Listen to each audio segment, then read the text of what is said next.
So there was also the question of how the police are trained. That question was clearly answered by my CS. He also did mention that funds is also another constraint that has been delivering the National Police Service to enable us to train everybody within the service.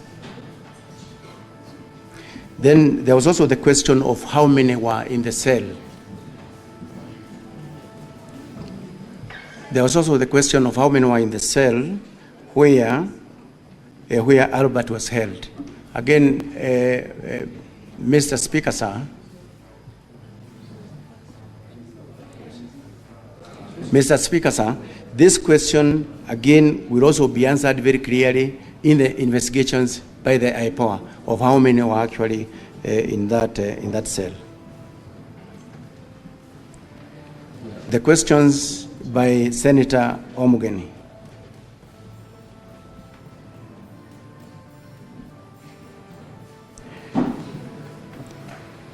As I have indicated, I myself am a parent. My other senior level commanders, they are all parents. By losing Ojwang, it pains me, it pains them. It is not right to lose them in a police cell. Now, when he arrived, or when he was brought in from Homa Bay, he was given an opportunity to call his family back home, as I did indicate from my statement that I was providing, where he did indicate to his wife that they had reached Central Police Station safely and he was safe. So that one confirms that when he reached Central Police Station, he was all right, by his own statement to his own family, that he was fine.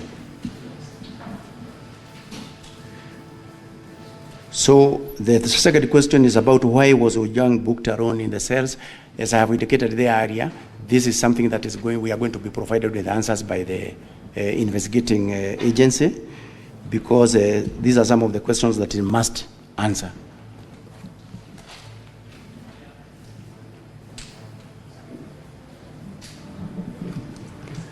The questions that were raised by Honorable Senator Wabua. IG, you 2 minutes ago you're doing fairly well, but I can see there's a relapse. The question was, why was this young man booked alone in a cell? And your response, if I got you correctly, is that matter is under investigation. Yes. Really, is that your response? Yes. The matter is to establish the correct position. Senator Ojwang.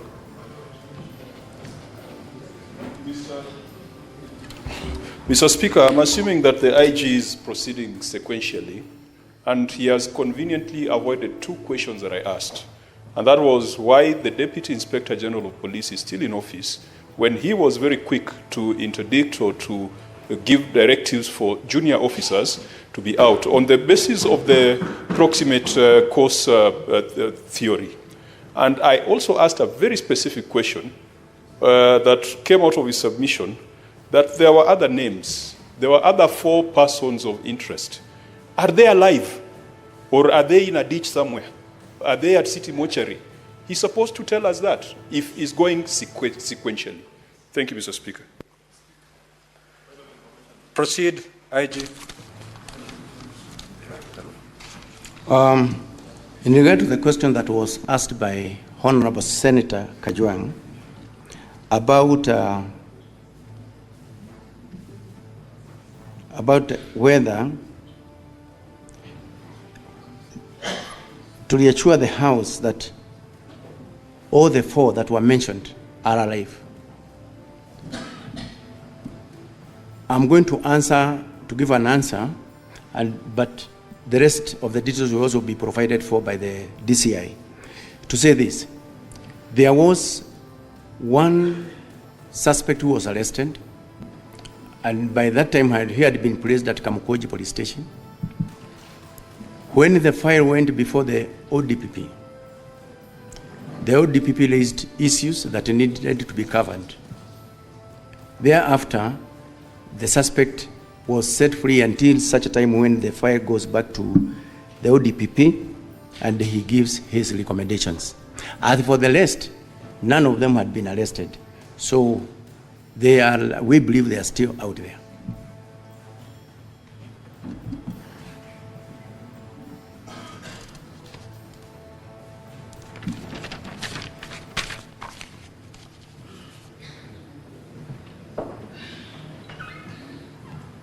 About why the DIG is still in the office, the reason why I did not go back to that question, it is because the CS had given actually an answer on the same.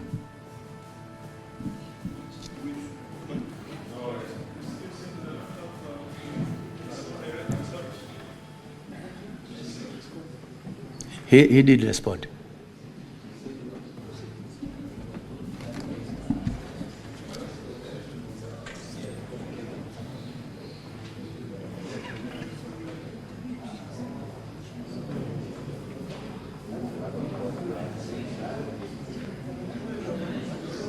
Yes, proceed, IG. Proceed. We need to save on time. Thank you very much, Mr. Speaker. So that question of why Ojwang was booked alone in the cells, as I have answered right now.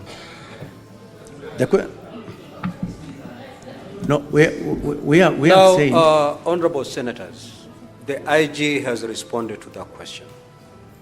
His answer may not be satisfactory, but it's an answer. That is what he replied. Proceed. Thank you, Mr. Speaker, sir.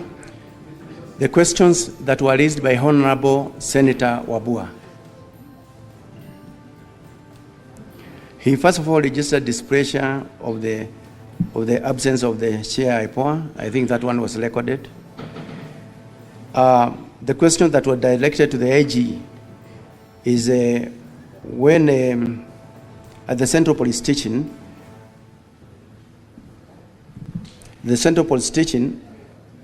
Albert was booked again alone in the cell.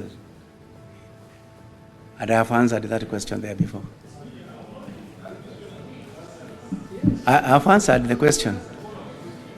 IG, can you repeat your response to that question so that it's clear? My response to that question, I have indicated that why he was booked in that cell alone, it is something that we need the investigating team to also let us know, because there are a number of cells that are at the Central Police Station. And now, at that particular time, I don't have the figures of those who are actually under the custody of those cells. But in the investigation, in the course of the investigations, we are going to get out the answers very, very clearly, Honorable Speaker. IG, your CS has tabled the police standing orders, which are very clear on how to handle a suspect, book him in, and all that. Under what circumstances, and that is what the senators would wish to know, under what circumstances can a suspect be put in a solitary confinement? And did this young man fit the description so as to be put in a solitary confinement? Honorable Speaker, once again, thank you very much. The CS have actually tabled the standard operating procedures through which the procedure that the police follow actually when someone is being placed in the cells, somebody has been arrested, brought in, the recording of the OBs, the recording actually in the cell register, and the number of even those suspects that are held in a particular cell is also very clear. So what I am not very sure of as at now is, and I'm looking forward to the investigation of the IPOA, why is it that he was alone in that cell? Is it that we had more cells? Is it that we did not have others who are there? So we are waiting for that question from IPOA. Proceed, IG. Honorable Senators, let him conclude. We'll get better responses from IPOA. But before you proceed, IG, what's your intervention, Senator Undergo?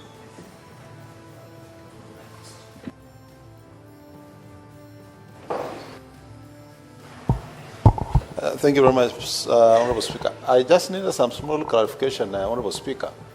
I thought in the morning I heard IPOA say, in the progress they have made, they have also recorded a statement from one of the detainees. And maybe the clarification is, was that detainee in the same cell with Ojwang? So that the question of whether Ojwang was actually in the cell alone, can we marry the two? Because IPOA is here and police is here. Yes, proceed, IG. Then there was also this question, again from Honorable Senator Wabua, which he asked, how did the OCS confirm Albert Ojwang was fine when he was booked in? So again, that question goes back to the earlier question that I had answered, that when he reached the police station, when he was brought in at the Central Police Station, he was given an opportunity to talk to his spouse, where he did confirm that they had arrived safely and he is fine. And that record is actually in the occurrence book. And it was done by those officers who are at the report office at the Central Police Station. So that is actually the confirmation that he was fine when he reached the police station.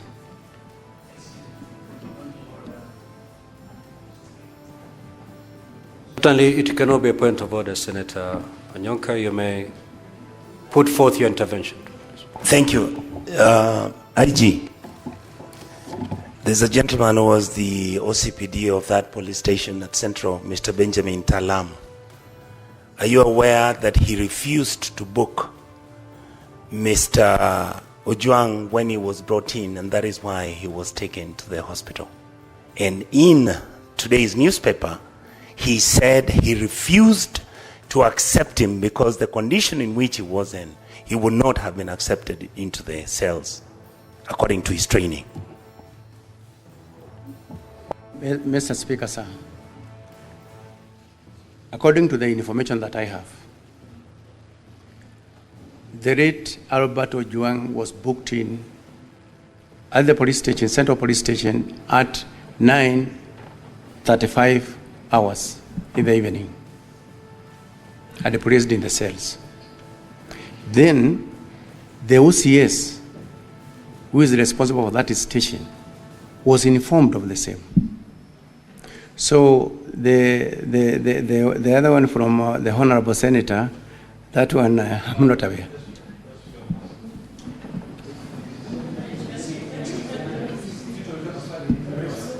Honorable Senators, let's. I'm taking note, and Senator Wambua, I'll come back to you. Just run through the questions that you have for those ones that we feel are not satisfactorily answered. We will certainly have an opportunity, Senator Boni. Just proceed. Yes, Senator Boni. Mr. Speaker, the public and the Senate are expecting that the witnesses we have this afternoon will shed light. And that light can only come out of the quality of the evidence that they are adducing. Mr. Speaker, there is something called a hostile witness. When a witness deliberately, with due respect to Kanja, either becomes economical with the truth or attempts to evade a question, he's being hostile. What is the value of this exercise if the IG, who is supposed to have convinced himself on how Ojwang was handled, how can he be the same one now deflecting that responsibility to IPOA? He's supposed to give evidence in the same manner he'll give to IPOA when IPOA will call him to appear before them, Mr. Speaker. I know, honorable senators, the beauty of this is that we have all the players before us. He has shifted the burden to IPOA. IPOA is right before us. They will take to this stand and they will go through exactly the responses that have been put forth by the IG. If the IPOA representative wasn't here, then a lot would have left hanging. So, honorable senators, let us be patient. Let us be patient. Let us be patient. Proceed. Much, Honorable Speaker. Maybe I can just read a small part of my earlier statement. That just pick the question and respond so that we move. So the question that had been asked here is, I would like to reply as follows.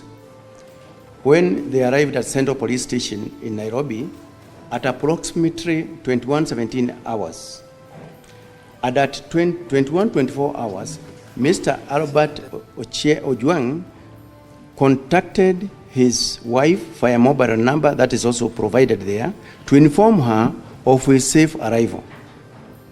Chief Inspector Taram, the officer commanding the police station, was contacted through his mobile phone. The number is also provided, and they authorized the booking of PC Mohammed Rashid Hiro Abdurai booked the suspect into the cells after confirming his normal physical and mental state was okay. Filed OB number 136/07/06/2025, which was done at 21:35 hours. That is the information that I have, Honorable Speaker, on that note. There was also the question of who interfered with the CCTV cameras at the station.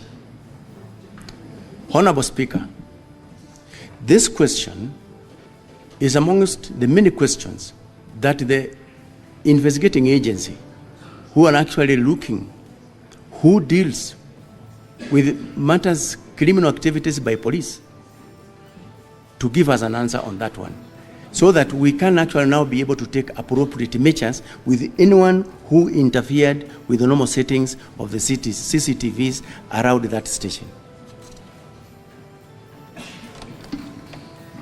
There was also the question from Honorable Senator Veronica.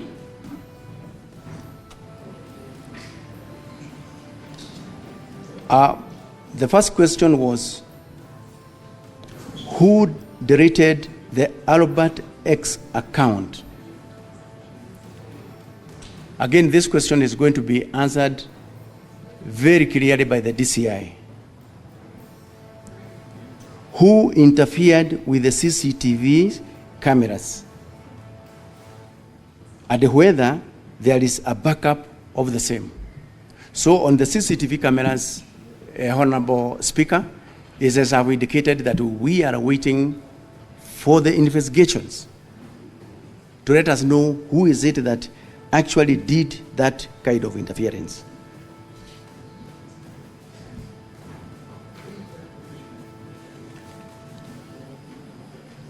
On the issue of whether we have a backup or not, we have already given some experts an assignment on that, and we are going to get that report very soon when we are still here.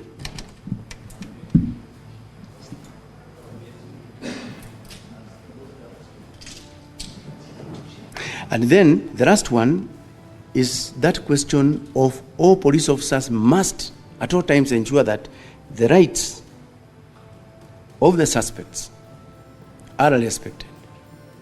That is our standard operating procedures. For those who defeated away from that, then they must face the full wrath of the law. That is our position.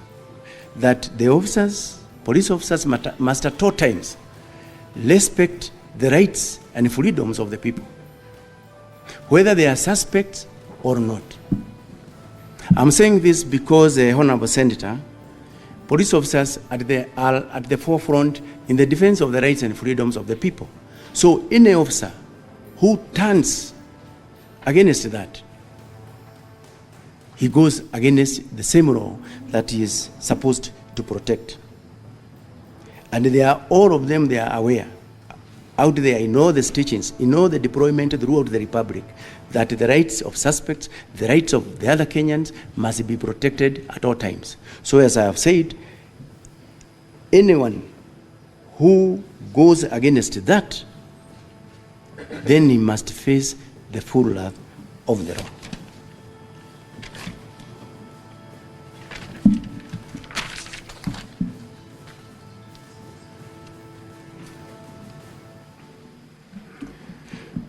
The questions from Honorable Senator Duro.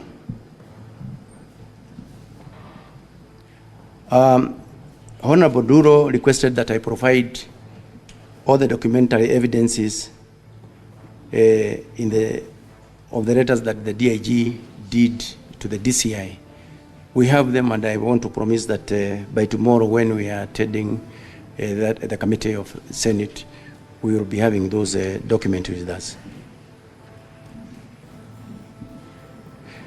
She did ask the same question: why does the police have to drive all the way from Homa Bay, the suspect from Homa Bay to Nairobi? That is, as I have answered there earlier, and the DCI is also going to give additional details on the same.